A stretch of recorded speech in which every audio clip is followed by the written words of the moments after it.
Hello mga kabungis-ngis!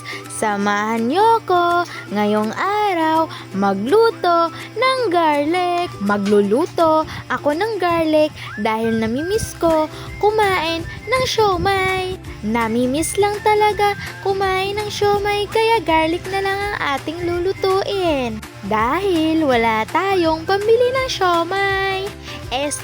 Wala tayong ulam ngayon. Kaya tayo ngayon ay magluluto ng garlic para tayo'y may uulamin. Siyempre, hindi mawawala ang ating sili dahil paborito ko pa naman yung maanghang. Kasing anghang ng aking pagmamahal. Yeah! Inuna pa talaga ang kalandian kasi ang ating sili ay hayat na ba? Kung sa Tagalog, eto'y lugtay na. Kayo na lang bahala kung tama, aba. Sabi ko nga ay gagayahin ko si from this to this, pero hindi ko kaya. Meow meow. Kaya samahan nyo na lang ako magluto. Siyempre, alangan naman hindi kayo manonood ng vlog ko. Wala nang kita, wala pang viewers. Kaya dapat kayo'y manood. Gets niyo ba ako? Manood kayo kung ayaw nyo, ipakulam ko kayo. Fast forward! Nilagyan ko na nga ang kaldero ng mantika. Nakita nyo naman na may mantika. Bakit magtatanong pa kayo? Wala naman pala nagtatanong. Sorry naman po. Hinihintay ko nga na mainit ang mantika. Dahil mahirap gumisa ng ahos. Alam nyo ba minsan, nalilito ako sa ahos at bombay. Ngayon, ay ilalagay na natin ang bawang. Dahil mainit na ang mantika. Siyempre, ilalagay natin ang bawang. Alangan naman, hihintayin lang natin yan maging brown. Alangan naman, maging black yan. Kasi, kung maging black yan mamaya, hindi na yan makakain. Mga bobo ba kayo? Hinihintay ko nga lang maging brown. Eto, syempre, yun niluluto ko. Fast forward! Eto na, naging brown na at nilagyan ko na ng sili. Pakinggan naman kung hindi ko lalagyan ito ng sili.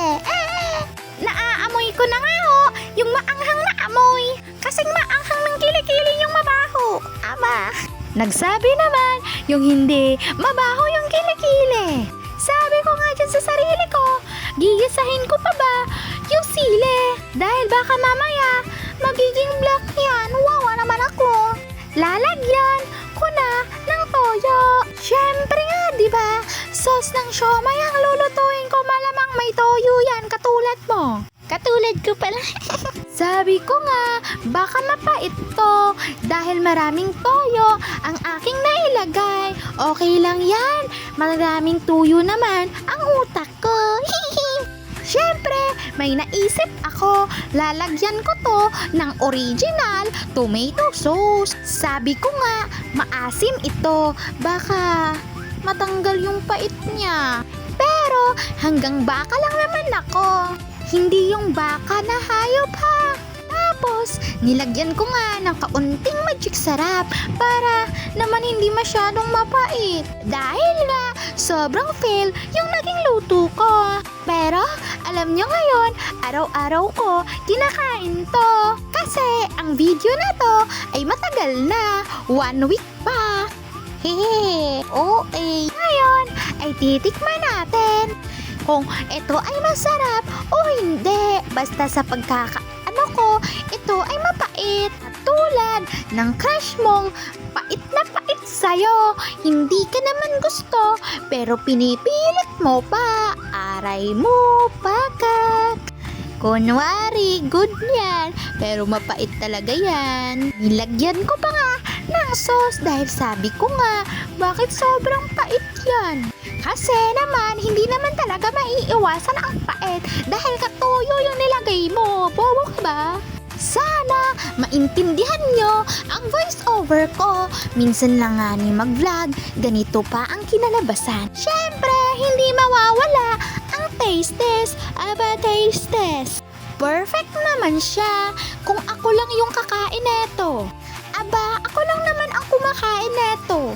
Dahil nga sobrang gutom ako, caring-carry na to. Wala here we go! Kaya dito ko na tatapusin ang video na ito. Salamat ha sa panunood hanggang dulo. Bye-bye mga kabungiskis! Don't forget to follow, subscribe to my YouTube!